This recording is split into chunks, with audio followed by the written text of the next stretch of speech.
Hare Krishna Didi, thank you for that. Hare Krishna Maharaj. Thank you. Hare Krishna. Dandavats. Thank you so much. Mangalacharan.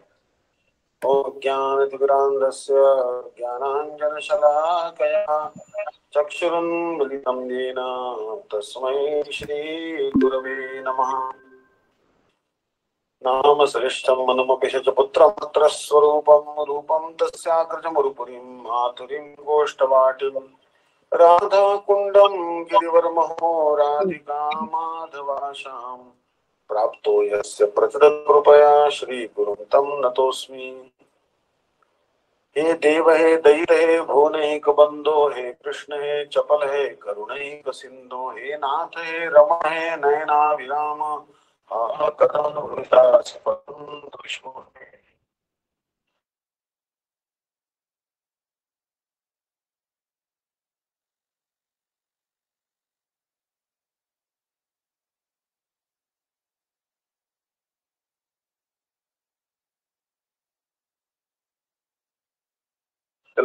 Jagat Guru शिष्य भक्तिदांत नारायण प्रसन्न महाराज जी के अभय चरणारे बिंदों में मैं अनंत कोटि दंडवत प्रणाम अर्पण करता हूँ. त्रिदंडी स्वामी शिष्य भक्तिदांत दंडी महाराज नामनिष्ठ संत श्री अनिरुद्ध दास प्रभु जी और समस्त वैष्णव के चरणों में मैं यथा के दंडवत प्रणाम अर्पण करता हूँ. So welcome all to the class of Madhuri Kadambini, our weekly class, and we are actually going to begin on the page number 187, I think, right? So 187 or 188? 187, Maharaj. 187, okay. So last time we discussed the sins. There are different types of sins. Atipatak, Mahapatak, Anupatak, Upapatak, Sankarigana, Apatrikarana, Jati Bhranshakara, Malavaha, and Prakirana. There are different sins.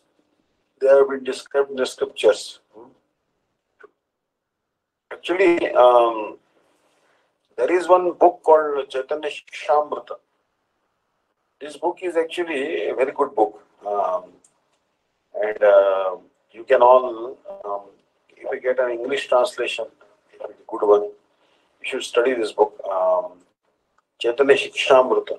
But Srila Gurudev has translated this book from Bengali to Hindi.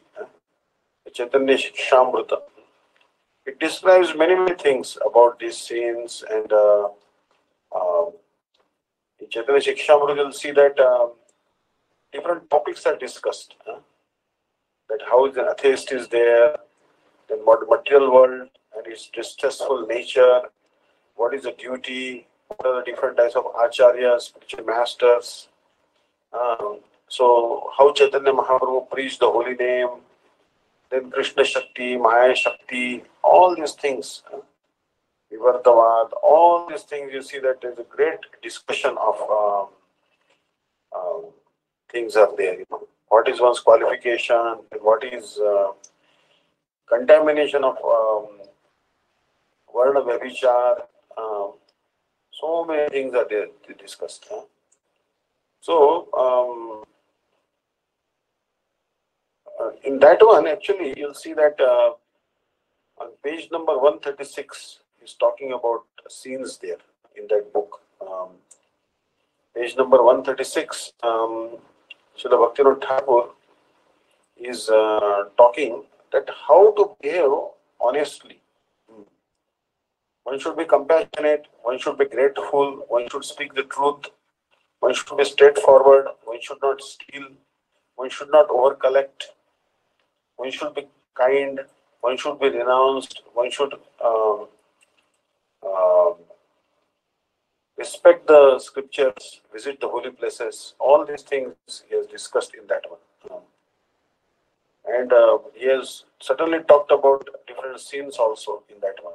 So those who want to study further, they can study this particular duties of human beings.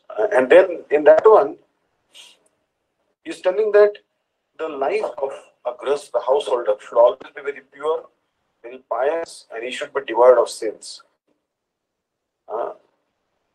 So actually he is giving the list of 11 prominent sins. And he is quoting a verse from Srimad Bhagavatam, 11 Canto, 23rd chapter, 18 and 19 verse. Steyam hyansa nutam dambha kama krodha smayo mada vedo vairama vishwasa samspardha dasanani cha iti panchadashanartha harta mula matandunam tasmad anartham arkhartham sriyorthi turastajet. The 11 sins are himsa, hating someone, showing spite, nishthartha, being cruel, being crooked, speaking false things, being showing madness, and rejecting the order of spiritual master, disobeying the order of spiritual master, excessive lusty nature, and to be extremely selfish, to remain impure, not to follow the Vaishnava etiquette, and acting in a way that will cause the destruction of the whole world. So Narahimsa and Pashihimsa. Actually, in that one is talking about the violence is of three types. Killing the human beings, killing the animals, and also attacking the demigods. Deva Himsa. The desire to destroy others is called violence, Himsa. And this violence comes from hate.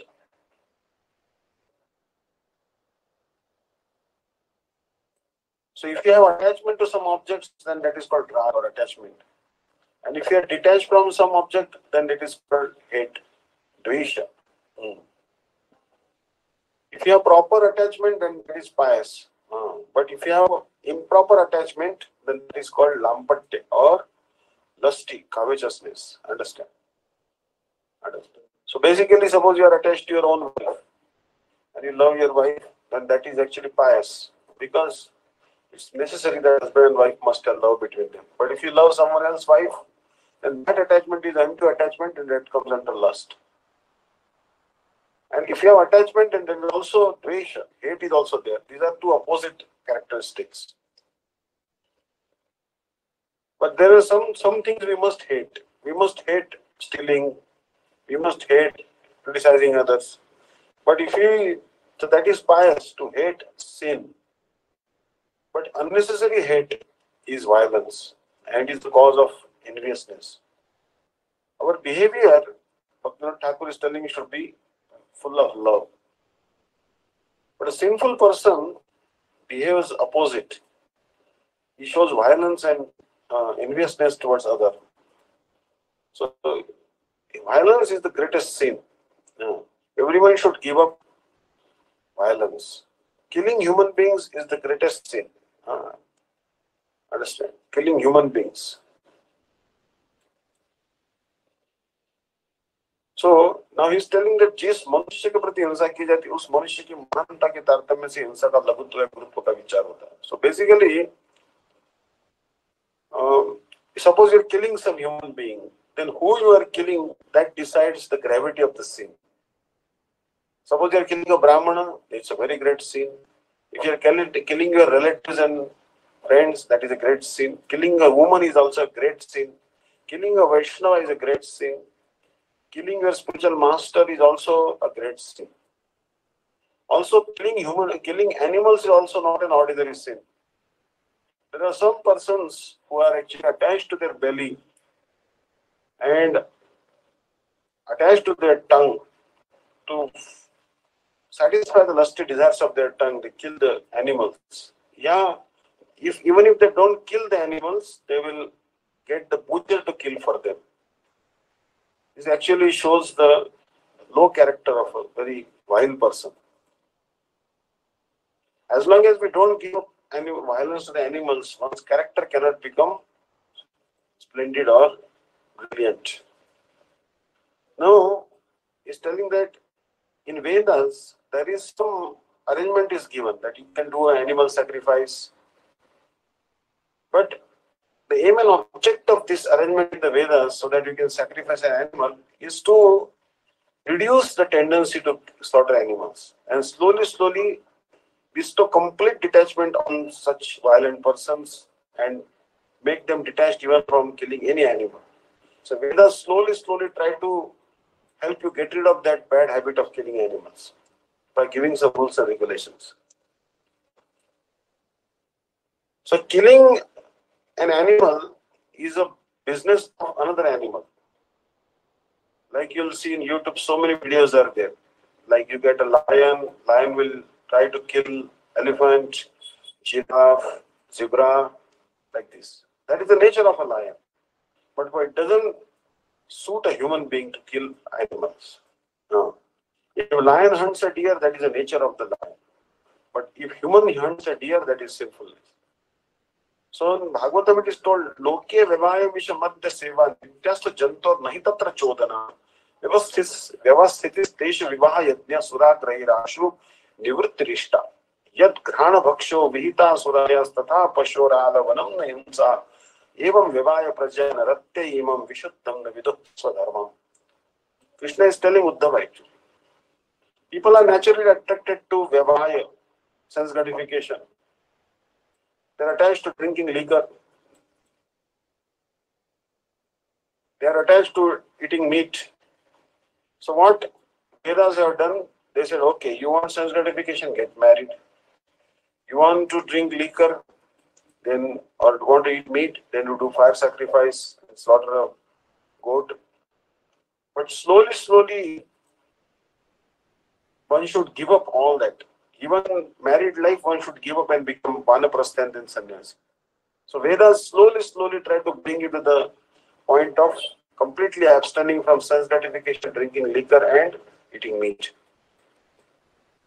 For example, Vedas don't recommend drinking liquor. Even if there is an arrangement for offering liquor, that liquor should be smelt and not drunk. If animal slaughter is recommended in the scripture somewhere, then you take a knife, touch it to the neck of the goat, and maybe cut a few hairs from there, few hair, and let the goat go, not kill the goat. It is only symbolic slaughter is there, means only cutting only a few hair from there, or maybe just touching the knife and letting go. And if people are interested in sense gratification, so they are recommended beget nice children for spreading Krishna consciousness. So basically, Vedas always recommend detachment. And even if there is sense gratification, the aim and object is to beget Krishna conscious children. But there is another type of violence. Some people commit violence to the demigods. So you see that for worshipping Bhagwan, in different countries, different arrangements are there. So if you follow the arrangements given in those countries, you will obtain the topmost religion of worshipping the Supreme Lord. But there are some people, ignorant people, those who don't know the truth. They are only bearers of the flag of their own religion. And they say that our arrangement is the best. And the arrangement of the other countries is the criticized. For example, there is Pakistan. They say that Islam is the best. Sunni religion is the only religion that is the best. And what Hindus do in India, they are wrong. And so many times they attack India. They want to wipe out Hinduism. This is not a correct interpretation of their religion. Okay, you are believing Islam and you are trying to understand God through the scriptures of Islam. Good, follow that. But don't criticize the path of others. That is not recommended. And not only that, they try to destroy temples of other religions in their country. And they even break the deities also. This is called Deva Hinsa. Understand? Means a lot of times you get a report from Pakistan and Rawalpindi and Lahore that they destroy the temples of Hindus. Understand? But they don't know that God is one. Not two gods are there. What God the Muslims are worshipping, what God the Christians are worshipping, the same God the Hindus are also worshipping. Followers of Sanatana Dharma also worshipping. So actually, when Muslims are breaking the temple of Hindus, then actually they are committing atrocity on Bhagwan himself, Parameshwar. This is a violence towards Bhagwan. So therefore, every human being should stay away from these animalistic propensities, these illegal propensities, himself. Srimad Bhagavatam 11, from the 5th chapter, 16th verse tells about this. Ye kaivalyam samprapta ye chatitasya mudatam traivargika akshanika atmanam ghatentite. Understand? This is not good to attack the temples of others. Understand? We should not try to attack the temples of others. Then there is also, people are nishthur, they are very cruel. The cruelty is also two types. The cruelty to the human beings and cruelty to the animals and birds. When we see the cruelty to the men and women, then actually it creates disturbance in the society, unevenness in the society. And then compassion and religion is lost. And everywhere, heartlessness, cruelty, this irreligion in a type of cruelty spreads everywhere. There were some persons like Siraj-ud-Dawla and Nero. These were actually very bad persons, Nero and Siraj-ud-Dawla. And they did so much disturbance in the society. If someone has some type of cruelty in the heart, then we should read the life history of compassionate persons. And we should learn from them how to be compassionate and gradually try to remove the cruelty in the heart. Understand? Even I remember one time Narendra Modi, the Prime Minister of India, he told a story of Gautam Buddha. Actually, one hunter shot a bird. The bird was injured and he came to Gautam Buddha. And when he came to Buddha, Buddha gave shelter to him. Then there was a debate. Who does the bird belong to? The hunter said that the bird belongs to me because I shot the bird. But Buddha said the bird belongs to me because I saved the bird, I protected the bird. He has come to take my shelter. He knows you will kill him. Understand? So ultimately it was decided that the bird belongs to the person who saved the bird, not the one who tried to kill the bird. Understand? So try like this, we should learn the story. We should hear the stories about how Prahlad Maharaj said, "Oh Lord, give me the sins of all the people in the world. Let me suffer for their sinful reactions." How Chaitanya Mahaprabhu embraced a leper Brahman and made his skin nice again. Mahaprabhu's character is full of compassion. Nityananda Prabhu, full of compassion. We should read these stories, history, and try to give up cruelty. Like Gurudev tells a story that how one sadhu was bathing in a river and a scorpion had fallen in the stream of the river. Scorpion obviously cannot swim in water. Scorpion is not an aquatic animal or insect. So that sadhu lifted the scorpion from the water so that the scorpion wouldn't drown. But scorpion stung the sadhu by its tail. Then what happened? Because of the pain, the scorpion fell down from the hand of the sadhu. Sadhu again lifted. This happened many times. Every time sadhu was trying to save the scorpion was stinging the hand of the sadhu. Other sadhu told that sadhu that don't try to save the scorpion. The scorpion doesn't want to take your mercy. Why you want to get stung again and again unnecessarily? But the sadhu said, no, if the scorpion cannot give up the nature, I should not also give up my nature. Scorpion's nature is to sting, and my nature is to save. Scorpion cannot be stung by me.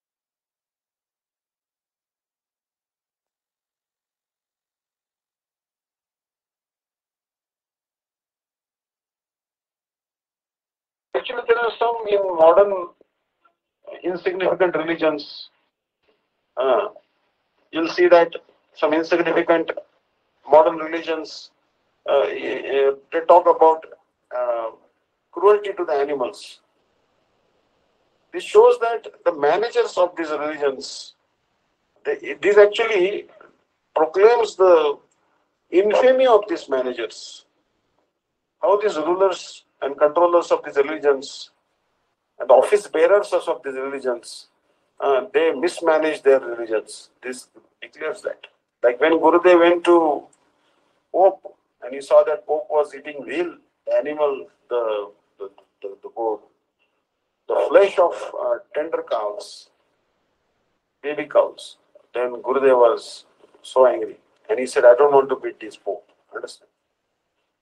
So sometimes even in India also, even Hindus, I see that they are so much engaged in sense gratification that they give so much hardship to the bulls who draw the bullock cart and even to the horses. Many times I've seen the horse carts, the horses are actually are having so many injuries and bone deformities because horse cart was overloaded. They were made to stand for a long time. They were kept in the hot sun, not fed on time, not given any medical attention. And sometimes horses literally become like, vegetables after bearing the abuse for a long period of time. Even the bulls, there is no limit to the torture bulls get sometimes in India. I've seen that generally they are compassionate, but sometimes they overload. Uh, like in India, so much sugarcane is to be taken to the sugarcane factory where they extract the juice from the sugarcane and then they make sugar out of it or molasses or jaggery.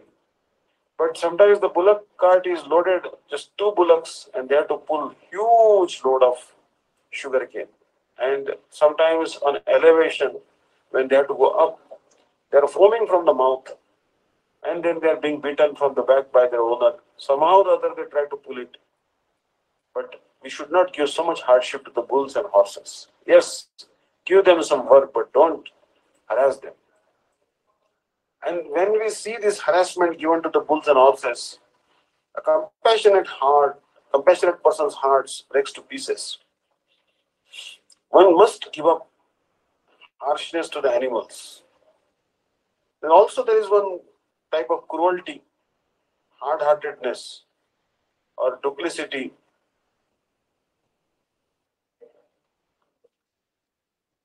Suppose someone is very selfish, and being selfish, if someone behaves in a crooked manner with someone, then that is called crookedness, kutilta. To satisfy one's selfish end, we behave cruelly to the other person. That is crookedness. So that is a sinful activity. Understand? Then there is also madness. Madness is of four types.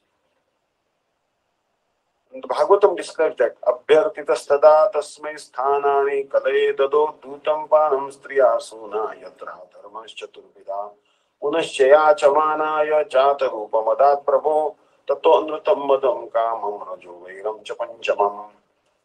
Actually, Kali Yuga told Parikshit Maharaj, you want to throw me out of your kingdom, but this is my age. Brahma has told me to rule now. You should give me a place where I should stay. Then Parikshit Maharaj said, you can stay where there is gambling, where there is liquor is being served, where there is illicit sex with women, and where there is killing of animals going on, you should stay there. But he said, if someone doesn't engage in these sinful activities, then he said, I will give you another place. You should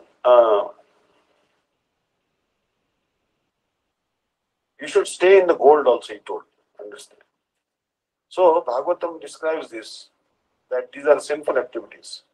So madness comes from taking marijuana, liquor, LSD, charas, ganja, bhang, all that. Intoxication, chemical dependency, that is on rise.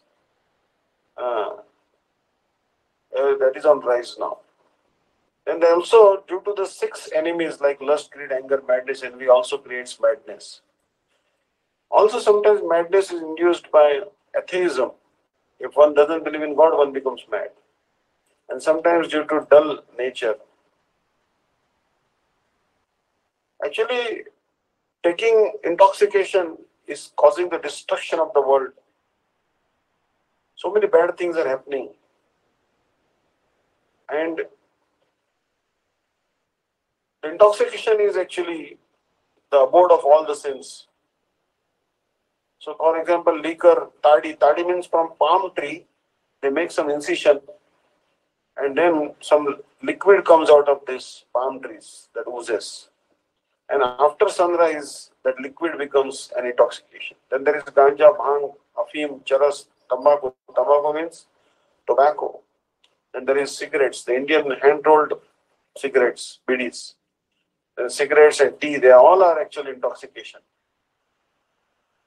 Actually, this intoxication makes your heart very hard and destroys your health. If you take afim, then a person's heart will become like animal. And tobacco will make you dull. It will make your intelligence dull. It's a great sin to take intoxication.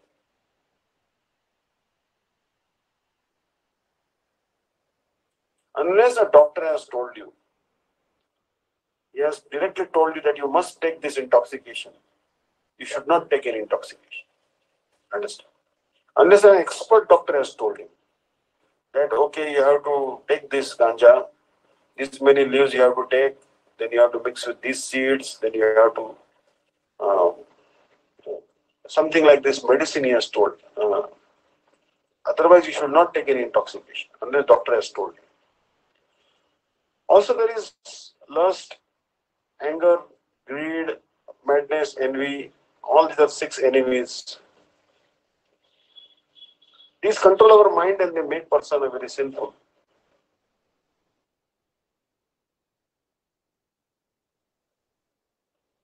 But suppose you want to, in a sinless manner, you want to earn your livelihood, and you desire to earn some wealth and some ingredients so that you can live a comfortable life, that is not sinful.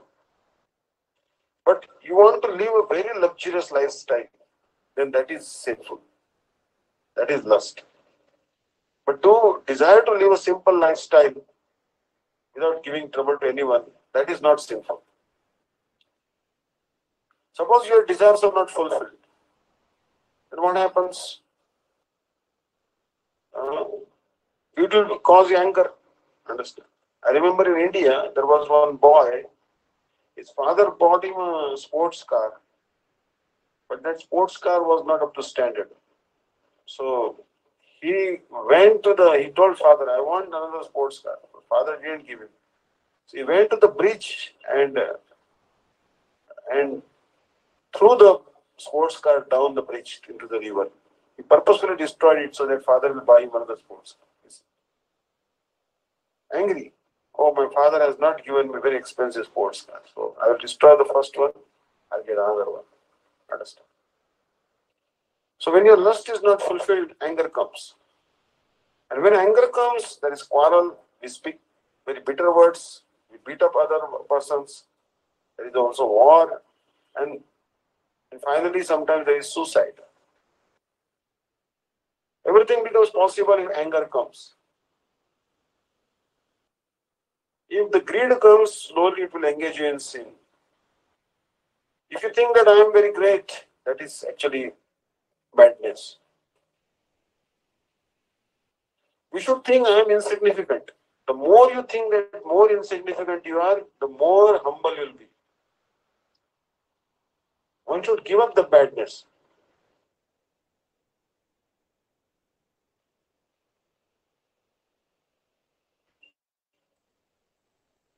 Actually, whatever good things you have, you should depend on that. You should always have the pride, however. You can give up all other prides, all other egos, but only one ego you should always keep, the pride that I am the servant of Sri Krishna, I am servant of Bhagavan. This pride you should not give up. This is not madness. But we should give up other prides, other false egos. And we cannot tolerate the progress of others. If someone is making progress in bhakti or in job, in career, and then having property, big house, then we cannot tolerate that. That is actually enviousness. So this is all due to the sin.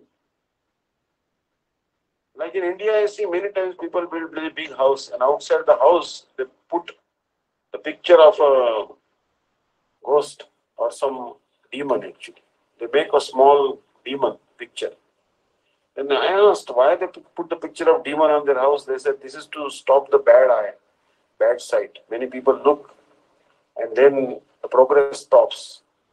Many people are so envious that they will touch your cow and the cow will stop giving milk. Some people are so envious they will touch your house and the tiles in your house or the wall will develop a crack. They are so envious. So, we should not be envious of others' progress. This is the root cause of all sins. And if there are 6 enemies, out of the 6 enemies, if 1, 2 or even more enemies attack you, then you become mad. And when you become mad, you become atheist. Atheism is also of 2 types. If you think that there is no God, ascertain that there is no God. This is one type of atheism. And there is also agnosticism. Means, I don't know if God is there or not. I'm not saying he is not there, but I doubt he is there also. So this is also one type of madness, this atheism. To doubt the existence of God or to declare that there is no God. Understand? But we should try to regularly check, are we becoming atheistic? Those who are actually affected by the wind disorder, means there are 3 things in our body. There is actually cough, bile and air.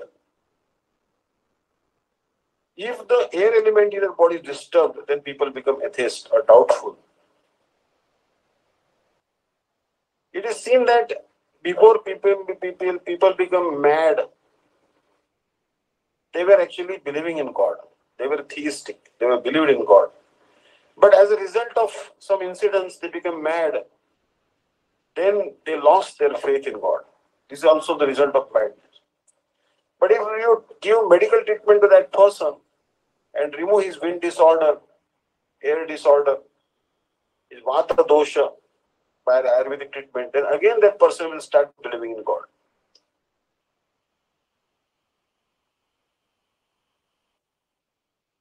There are some persons actually they are crazy. All day they say Hare Krishna, Hare Krishna, Hare Krishna, Hare Krishna, Hare Krishna, Hare Krishna. They will chant loudly, they will say Hare Krishna, Hare Krishna. But if you ask them who are you, or we ask them who's Krishna, then they say I am myself Krishna. It's all madness. Understand? It's all madness. And then also another type of sin is laziness, lethargy, dullness. So actually a saintly person, pious person should be free from dullness, lethargy. He should be active, serving Guru, Vaishnavas, deities. Another type of sin, Srila Bhaktivinoda Thakur is telling that to behave in an untrue manner, that is also a sin. To speak a lie is a sin. And also saying that I am a religious person, but then doing duplicity in real dealings in the name of religion, that is also sin. Behaving in a false manner, cheating others, that is also sin. And to show partiality to others, that is also sin. One should never lie. Understand? You should never lie. It is definitely a sin to lie. But to take a vow to take an oath and then lie, it's a bigger sin. Like in India, if you go to the judicial system, you have to put your hand on Bhagavad Gita and you have to take a vow. I touch Bhagavad Gita, I take a vow that I will speak truth, nothing but truth. But then people on oath, they lie. That is a bigger sin. If you are Christian, you have to touch Bible. If you are Muslim, you have to touch Quran. If you are Sikh, you have to touch the Guru Granth Sahib. The judge will tell you, first touch this book and take an oath that I am acting as a witness in this case and I will speak truth and nothing but truth. People take an oath on their touching their religious scripture, but they lie. That's a very big sin. And those who lie, no one believes them. And finally, everyone begins to hate them. Understand?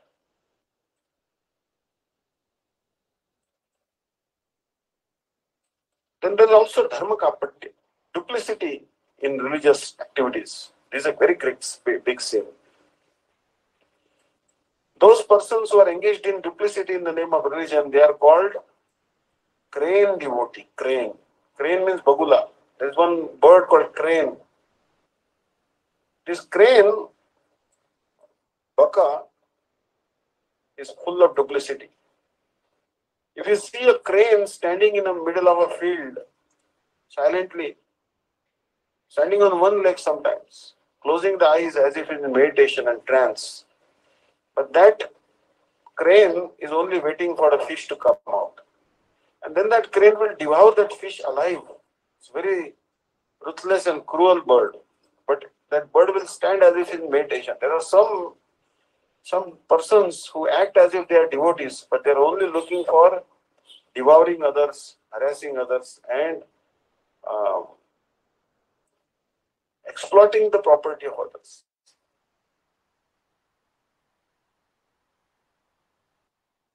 And there are some persons who are actually putting on tilak.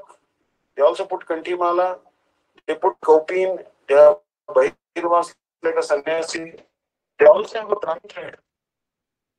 Means all the insignia, all the signs of a religious person they put on their body, but absolutely no bhakti is there for Krishna in their heart. Such persons are dharmadvaji. They are actually heralding the flag of religion in their hand. I am a religious person, but in the namesake only. Externally they may appear very religious, but in the heart there is no religious. They are duplicitous sadhus.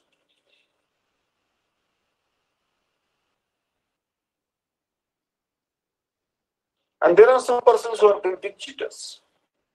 Means when they are talking to others, when they are dealing with others, they don't reveal what is in their heart. They keep something in their heart and talk something else. Understand? So they are actually cheaters, duplicitous persons. Everyone hates such persons. Means they will talk something else in front of you, but in their heart there will be something else. Everyone hates such persons. There is also, if you are not supporting the righteous party and you are supporting unrighteous party, it's called actually partiality, duplicity. One should reject that. One should always support a party which is righteous, religious, not take side of the unrighteous person. Like Pandavas were righteous and Kauravas were unrighteous. So Krishna supported Pandavas, not Kauravas. Bhishma supported Kauravas, but actually his intention was to only encourage different fights.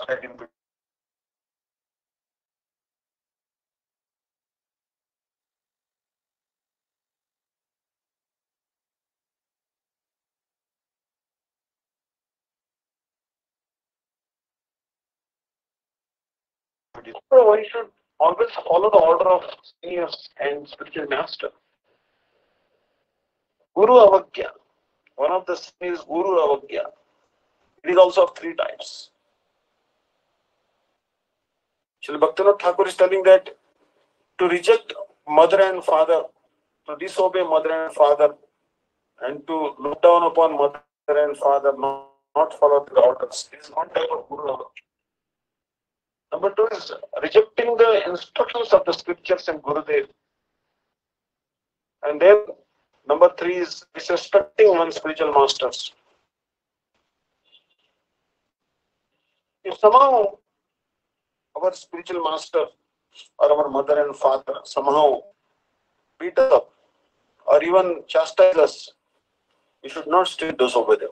Oh, now I reject my guru, I reject my mother and father. We should not do that. You must be knowing the story from the life of Srila Bhakti Pragyan Keshav Goswami Maharaj. He was taking care of a woman who was afflicted by cholera, acute cholera, dysentery. He was so late taking care of her all night. He reached home late because he had to arrange for medicine, saline, and all types of salts so that she will not have dehydration and all. He reached home late. His mother was very strict. Srila Bhakti Pragyan Keshav Goswami Maharaj's mother chastised him. Hey, why you are so late? But he didn't speak a word. He tolerated the criticism of his mother, chastisement of his mother. But his friend told his mother that Vinod Bihari Prabhu, Vinod, he was busy in serving an orphan woman, helpless woman who had no support, and trying to arrange for her medicines. That's why he became late. That is the reason. But Vinod Bihari Prabhu never justified his activity.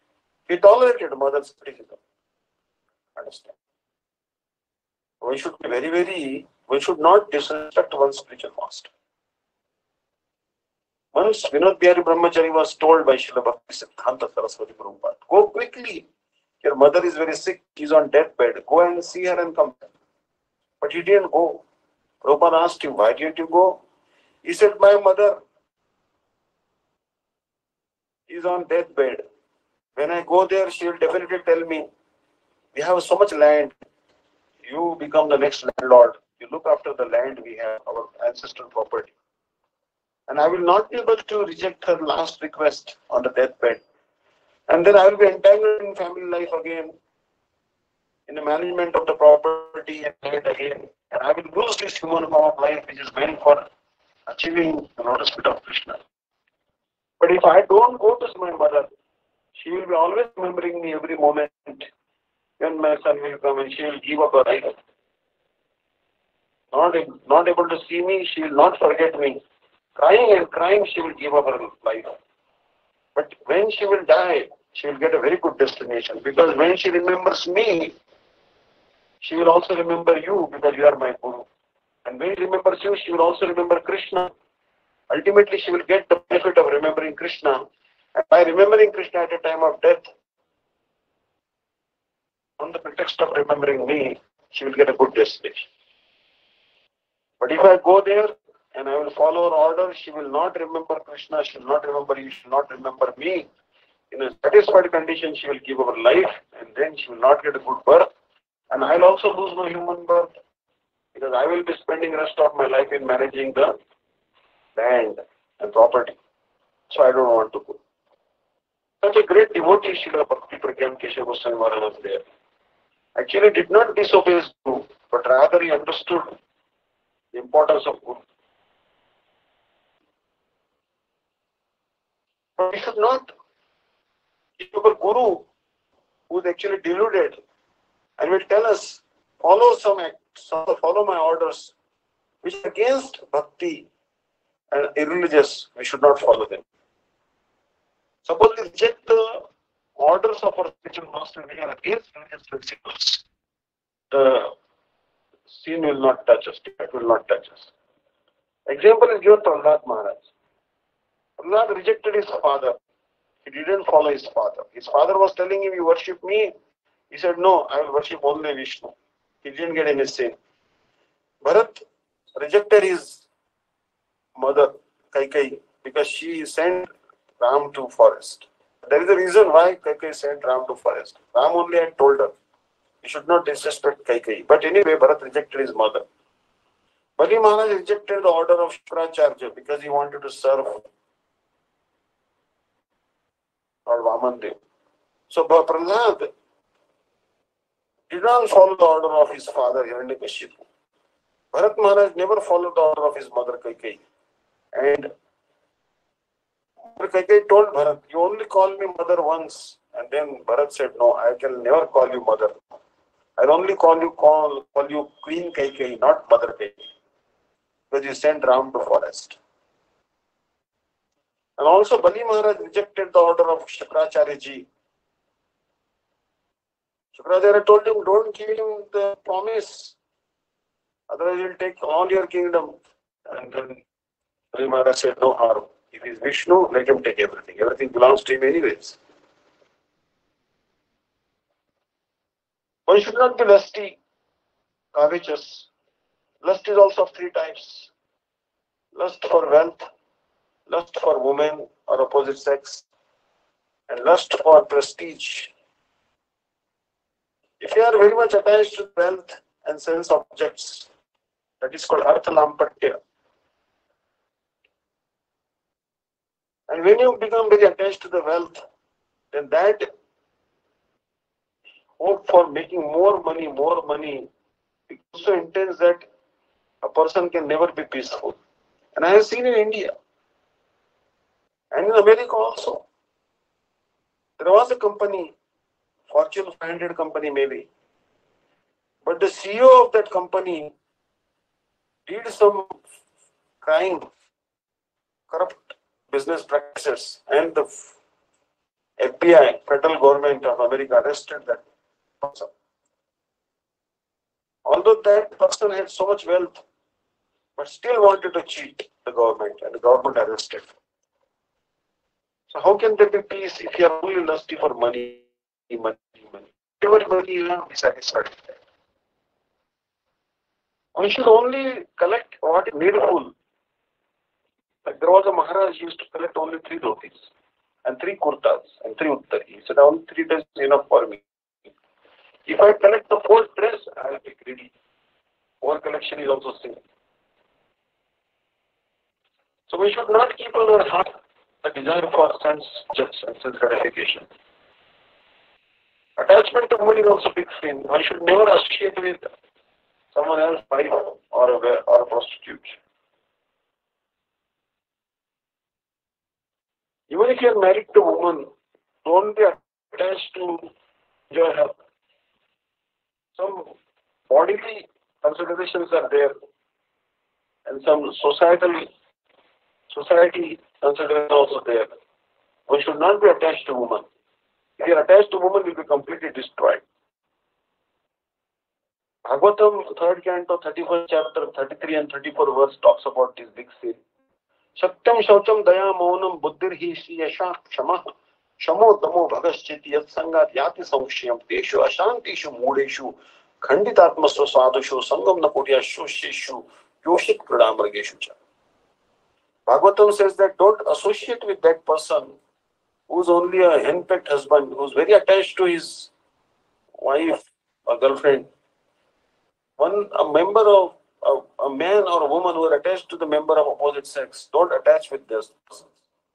Because if you associate with the lusty persons, then truthfulness, cleanliness, compassion, silent, the vow of silence, intelligence, your fame, name, your compassion, your control of the senses, everything will be destroyed.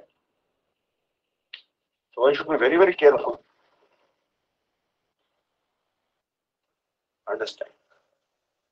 If you enjoy with woman in a manner which is not prescribed in the scripture, then you'll become very weak and your intelligence will go down.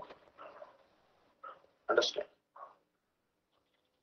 So many things are forbidden in scriptures. There are rules and regulations when you can associate even with your wife, what days are not suitable. And if you don't follow these rules and regulations, the children which will be born will be very weak and they will be short-lived children will be produced.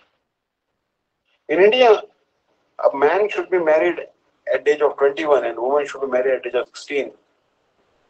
If they associate with each other before they reach this age of maturity, means 21 years for the man and 16 for the woman, then that is not a good connection.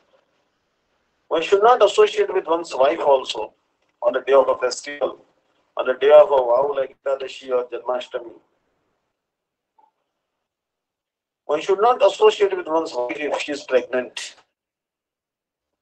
As long as she is in menstruation 4 days, one should not associate with her. One should engage in religious practice so that one will not become lusty for woman. And one who is desirous of prestige, all his activities are very selfish. Therefore, one should stay away from this lust for wealth, woman, and prestige, and follow religious principles. One should not be very much selfish. To be selfish is a big sin. So one should give up this selfishness. Otherwise, the world will have problem.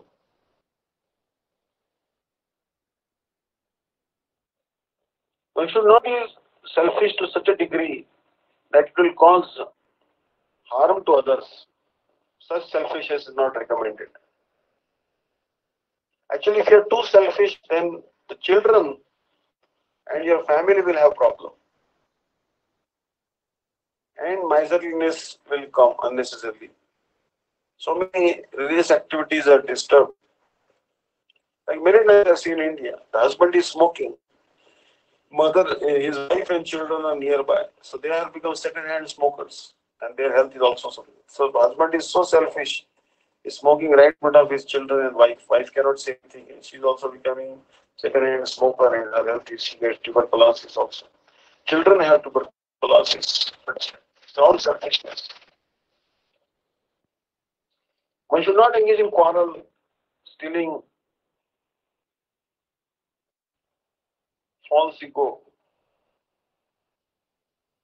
And all these sins will come if you are very selfish. Apavitrata. One should not be impure. Impurity is also of two types, bodily impurity and mental impurity. And again the impurity is of three types, based on the country you are in, the time you are in, and the person. If you go to the countries which are impure, you will get impurity due to visiting wrong places. Some countries are impure because the residents of that country are impure. Their activities are impure. Therefore, in the scriptures, unless there is a specific reason, one should not visit the Mleccha Deshas, the countries which are habited by the meat eaters. Now, Srila Gurudev visited so many countries, America, Germany, England, Russia, China, Hong Kong, South Africa, everywhere he visited. A lot of meat eaters are in those countries, but Gurudev was never contaminated. Because everywhere on the airplane he was chanting at least 1 lakh, 2 lakh, 3 lakhs holy name. And also he was on a mission to deliver the people, fallen persons. Bhaktivedanta Swami Maharaj was not contaminated. Because he had a specific reason. But without a cause, don't go for sightseeing. Oh, I want to go to Paris to just see Eiffel Tower. Or I want to go Statue of Liberty, New York. No, don't go for that reason. You'll become impure. But you have a mission. You want to give classes. You want to distribute Bhagavad Gita. You want to do service as a pujari in a temple. You can travel to these countries. You want to enlighten others. You want to help in the mission of spreading Krishna consciousness. No harm. You can go. Like Srila Gurudev once told me, and many times he told me actually, that go to Houston. There is a Govindji Gaudiya Math. Please go there. They will arrange a I couldn't get visa, so I couldn't go there. But anyways, Gurudev was sending me to America for preaching. So that is not contamination, but that is actually service to Bhagavan. But unnecessarily don't travel here and there. Impure countries, you'll become contaminated.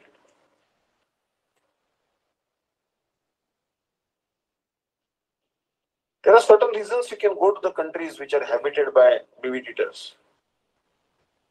Suppose you want to learn about that country, you can go there. You can go to that country for the welfare of that country. There are many nurses from India. They go to Germany or Ireland, England. Their Indian nurses are very much expert, especially from Kerala. Malayalam, that's very famous. You can go to that country to do some welfare to that country, to help that country. You can go. You can also go to any country to deliver that country from the hands of intruders. Understand? If suppose someone attacks some country, say England, and is attacked by the intruders, wicked intruders, and they want to take over England. Understand? To save the country of England, India can send the forces, and these armed forces of India must go to England to help it from being overtaken by the wrong persons. Understand? So that time you can go to that country to deliver that country from the hands of the sinful and ferocious intruders. So if you want to go there for war or battle, it is not forbidden. And to preaching, you can go to the countries. To preach religion, religious doctrine, you can go to Mlecha Deshas, which is habited by the meat eaters. But don't go to the Mlecha Desha to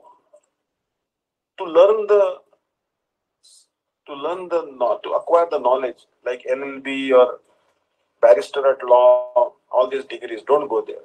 Don't go there to learn the trade. Don't go to the Western countries to learn their religion. No need. A lot of people in India, they go to some Arabic countries or Western country to learn their religion. It's forbidden. Don't follow their religion. Suppose you go to the Western countries or countries of meat eaters, basically, not just Western countries, but wherever there are Mlecha people, those who eat meat are there. If you go to learn their knowledge, their religious principles, or you want to live with those persons, then you will be degraded. Your Aryan culture will be degraded. And suppose you unnecessarily go to the Western countries to learn their religious principles, their activities, to associate with them, then you have to do atonement. For example, Malamas, there is one extra leap year, and that Malamas is actually considered very sinful as per Karma Kanda. It is impure. So there are certain activities are forbidden in this particular Malamas or Purushottam Mas. Actually, certain time periods are forbidden, some activities. Like for example, Chaturmasya also, many things are forbidden in Chaturmasya. Understand? And if you eat brinjal or eggplant or tomatoes in this month of Kartik, you'll get a great sin. Understand? So sin may come if you don't follow the rules and regulations for that particular time period.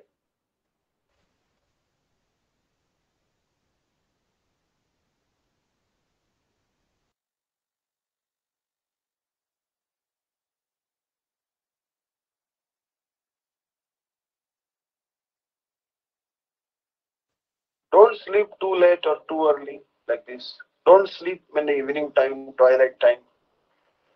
Don't sleep during Brahma Muhurta. That will give you impurity.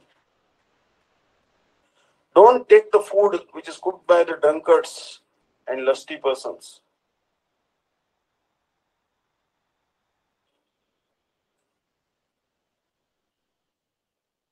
Suppose you give the drunkards and lusty persons the activities of cooking or worshipping the deity, then that will cause impurity.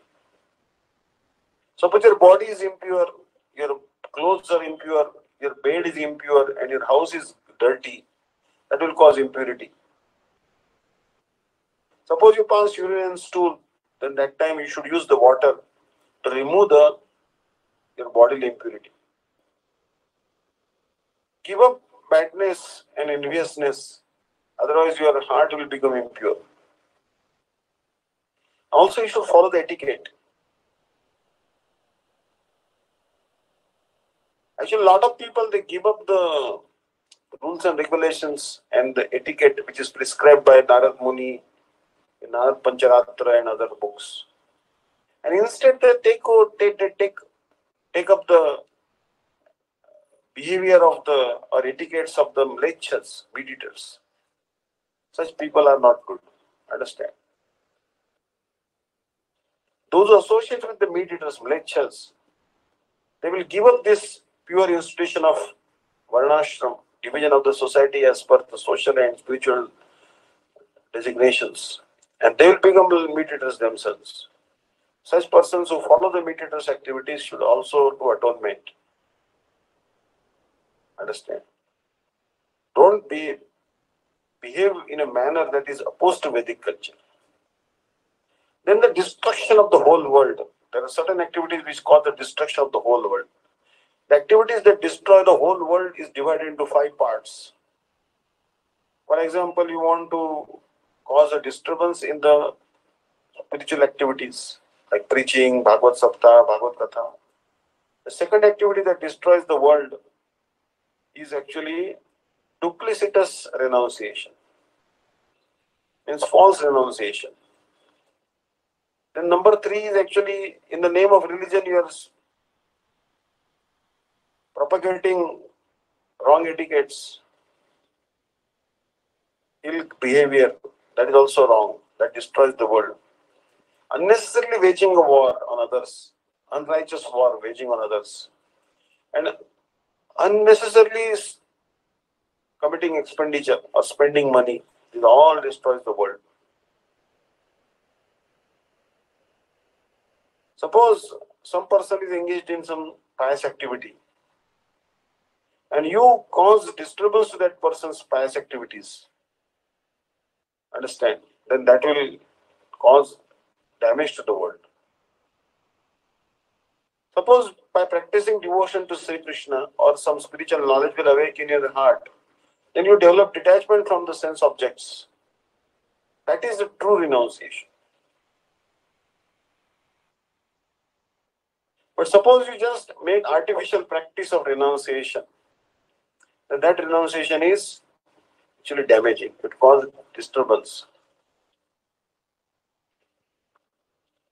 For ordinary persons, they should live a householder life and follow householder life properly. That is their duty. And when true renunciation will awaken in their heart, they should take up this sannyas ashram.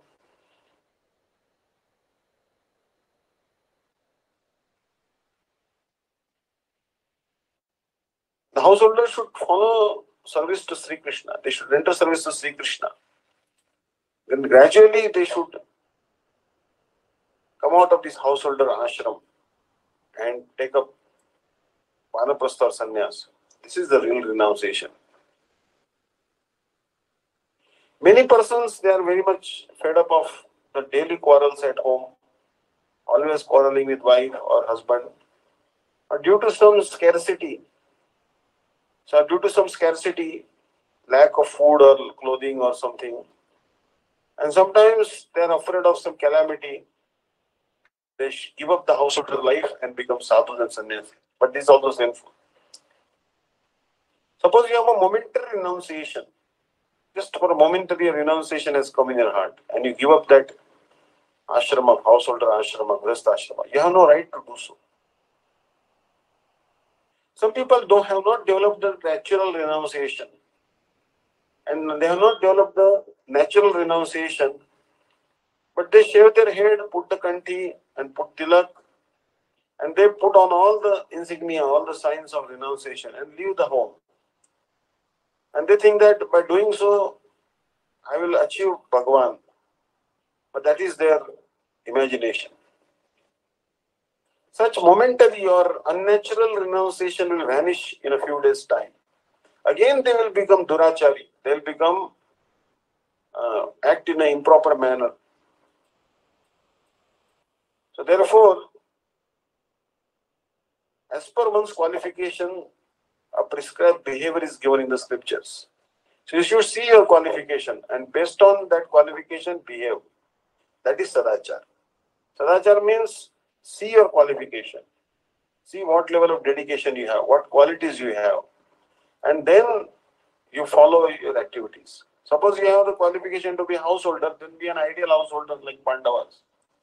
So if your qualification is like sannyasi, then try to be like Madhavendra Puri or Ishwar Puri or Chaitanya Mahaprabhu.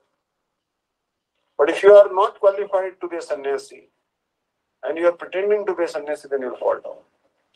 Svesya adhikariya nishtha sa gunah parikirtita viparyastu dosha sadhu ubhaya desha nirnaya. Understand? So, this is actually a very big article. So, we'll stop here today. And because the mention of the sins came, I want to discuss elaborately from another book of Bhaktivinoda Thakur, that what are the different sins, and then we'll discuss also this sin and aparad also, and then we'll carry on next time. If anyone has any comments or questions, please ask me. Thank you so much for bearing with me. Today I was reading a Hindi book and translating, so I may have made some mistakes. Please forgive me. But this is an amazing book actually by Srila Bhaktivinoda Thakur, Shri Chaitanya Shikshamrut. And Srila Gurudev has done a wonderful job of publishing this in Hindi language. Very thick book. Jaiva Dharma and Chaitanya Shikshamrut, these are very good books. Srila Bhaktivinoda Kshidhar Maharaj used to say that Chaitanya Shikshamrut is for the Western devotees and Jaiva Dharma is for Indian devotees, more suitable for Indian devotees. Actually, Gurudev used to say that all the devotees should read Jaiva Dharma, no harm. But Chaitanya Shikshamrut also is a good book, very, very good book. Otherwise, Srila Gurudev would not have translated it. And such clear-cut distinction of sins, what are the different types of sins, the reason behind those sins, why those sins arise, no one else can do it. Saptama Goswami Srila Bhaktivinoda Thakur has done this. We are very, very much grateful to him.